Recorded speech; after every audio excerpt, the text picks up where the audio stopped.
Hoy en día, por ejemplo, si vemos con los estimadores de costos, la mayor carga de estimadores de costos está en el gobierno. O sea, los supervisores de costos que revisan las propuestas son muchísimos.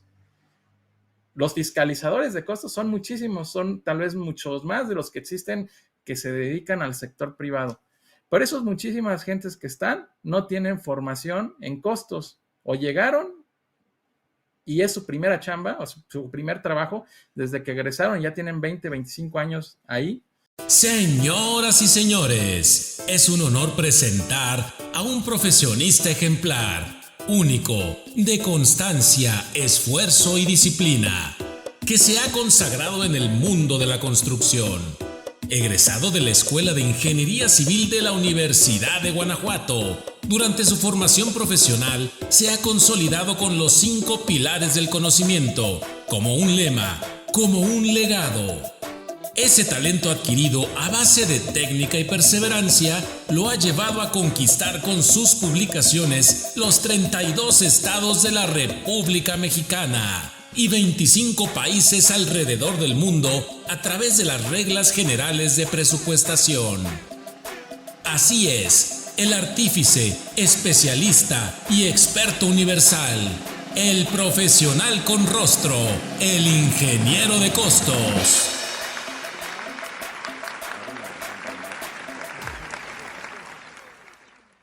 Sabe que a nivel de Latinoamérica hay una mala práctica de esos gastos generales que citas, tenerlo frisado. Por ejemplo, independientemente del monto del proyecto, una dirección técnica, un tanto por ciento, unos gastos administrativos, un tanto por ciento. Y es como citas, muchas veces no es lo mismo hacer un aula, como dice, 6 por 8 que hacer todo un edificio de 30 niveles. Entonces, al final, te dejan frisado esos gastos generales. Entonces, pregunto, ¿cómo se está tratando eso del punto de vista de formación a los profesionales de costo? Bueno, hace 10 años empecé en la Cámara Mexicana de la Industria de Construcción, en consejo directivo, un proyecto que se llamó Centro Estatal de Costos. Concebimos lo que fue el Centro Estatal de Costos de la Delegación Guanajuato, en el estado de Guanajuato, y después lo replicamos al nacional, al Centro Nacional de Ingeniería de Costos. Lo primero que debemos de hacer en este caso es con los órganos de consulta en esa construcción, con las cámaras y con el sector de construcción, con los colegios, identificar la problemática, ¿no?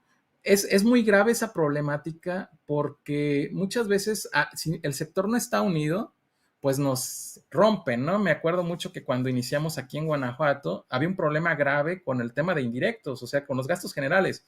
Imagínate, esas aulas de 6 por 8 que tal vez costaban 20,000 dólares, por decir, ¿no? Con 20% de factor de sobrecosto indirectos, financiamiento, utilidad. 70 días, 80 días. O sea, no, ni siquiera sacabas los sueldos del personal, ni siquiera las fianzas, pero la vocación del funcionario fue, yo quiero hacer más, a costa de constructores. Se ven los resultados hoy en día, ¿no? Lo advertimos, lo hicimos. ¿Qué se debe de hacer? Identificar esa problemática y trasladarlo al sector, porque, por ejemplo, en la Cámara de Construcción lo que hacíamos era ponernos y hacer esa fortaleza, y después llegaba el funcionario con el colegio de ingenieros, con el colegio estatal, y nos maiciaba, o sea, nos maiciaba desde que, oye, ayúdame, que no sé qué, les vamos a dar más obra. Sí, más obra, más problemas, más, en este caso, les vamos a dar más deuda en este sentido, ¿no? Hoy en día lo que se ha hecho es que el sector se debe de unir para que vean que la principal problemática está en que el profesional, el que va a llevar los proyectos, ni siquiera está ganando lo que debe de ganar. Hoy en día nos estamos concentrando en el costo unitario, en el costo directo, y pues sí, haces y proteges al ayudante, al oficial, al maestrero, al cabo, al operador.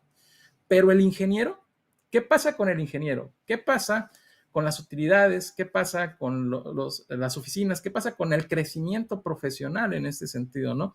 Entonces, ¿qué debemos de hacer? Es, como sector, identificar esa problemática y empezar a difundir y a que en las mismas dependencias se profesionalice y se capacite. Porque hoy en día, por ejemplo, si vemos con los estimadores de costos, la mayor carga de estimadores de costos está en el gobierno. O sea, los supervisores de costos que revisan las propuestas son muchísimos. Los fiscalizadores de costos son muchísimos, son tal vez muchos más de los que existen que se dedican al sector privado.